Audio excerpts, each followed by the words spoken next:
Hi all, just want to give you a general reminder. We become what we eat. ഈ ഒരു ചൊല്ല് എല്ലാവരും കേട്ടിട്ടുണ്ടാകും. If we eat healthy, we become healthy, and if we eat junk food, we'll be sick. Similarly, വേറെ saying ഉണ്ട്, we become what we watch. നമ്മൾ കാണുന്നത് എന്താണോ, we'll become like that. ഇപ്പം നമ്മൾ സ്ഥിരമായിട്ട് കാണുന്നത് ഗ്ലാമറൈസ്ഡ് ഡ്രഗ് യൂസും വയലൻസും ഇമ്മൊറാലിറ്റി ന്യൂഡിറ്റി ഒക്കെ ആണെന്നുണ്ടെങ്കിൽ അവർ ബ്രെയിൻ വിൽ എന്താ പറയുക, നമ്മൾ ബ്രെയിൻ അത് ജനറലായിട്ട് എടുക്കാൻ തുടങ്ങും. ആൻഡ് അവർ thoughts are influenced by it. ഇപ്പം നമ്മൾ നോക്കിക്കഴിഞ്ഞാൽ നമ്മുടെ ഫാഷൻ സെൻസും നമ്മൾ വാങ്ങിക്കുന്ന വണ്ടിയുടെ സ്റ്റൈലും വീടിൻ്റെ സ്റ്റൈലും ഒരുപാട് കാര്യങ്ങൾ, ഇതെല്ലാം ഹെയർ സ്റ്റൈൽ, ഇതെല്ലാം വരുന്നത് മിക്കപ്പോഴും മൂവികളിൽ നിന്നാണ്.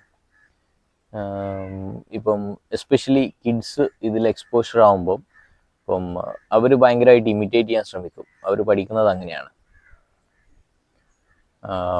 ഈ പറയുന്ന കാര്യങ്ങൾ ഇത് ഭയങ്കര കൂളായിട്ട് പ്രസൻറ്റ് ചെയ്യുമ്പോൾ അവർ വിചാരിക്കും, oh I be cool if I do like this, ഞാൻ ഇതുപോലെ ചെയ്തു കഴിഞ്ഞാൽ എല്ലാവരും എന്നെ ഭയങ്കരമായിട്ട് ശ്രദ്ധിക്കും എന്നുള്ളൊരു ചിന്താഗതി ഉണ്ടാവും. ഇതൊന്നും ഞാൻ വെറുതെ പറയുന്നല്ല, അമേരിക്കൻ സൈക്കോളജി അസോസിയേഷൻ്റെ പഠനങ്ങളുണ്ട്. പിന്നെ അതുപോലെ ഒരു പുലിറ്റ്സർ പ്രൈസ് വിന്നിങ് ഓത്തറുണ്ട്, വാൾട്ട് ഹിക്കി എന്ന് പറഞ്ഞിട്ട്. പുള്ളിയുടെ ബുക്കുണ്ട്, you become what you watch, how movies and TV shows influence you എന്ന് പറഞ്ഞിട്ടൊരു പുസ്തകമുണ്ട്. താല്പര്യമുള്ളവർക്ക് അത് വായിക്കാം. പിന്നെ അതുപോലെ യൂട്യൂബിൽ ഒരുപാട് വീഡിയോസ് ഉണ്ട് ഇത് എക്സ്പ്ലെയിൻ ചെയ്യുന്നത്.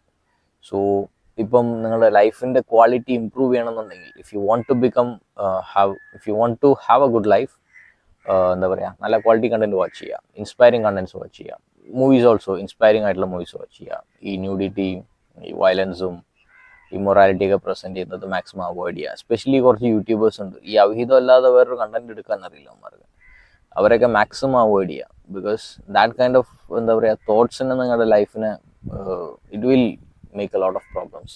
ഇപ്പോൾ നമ്മൾ ചുറ്റുള്ള നമ്മൾ കഴിഞ്ഞ കുറച്ച് ദിവസങ്ങളായിട്ട് കാണുന്ന വാർത്തകൾ എടുത്തു നോക്കിയാൽ അറിയാം ഈ സിനിമയും കണ്ടന്റും ഒക്കെ എങ്ങനെയാണ് നമ്മളെ സൊസൈറ്റീനെ influence ചെയ്യുന്നതെന്നുള്ളത്. So that's what I want to say. You become what you watch.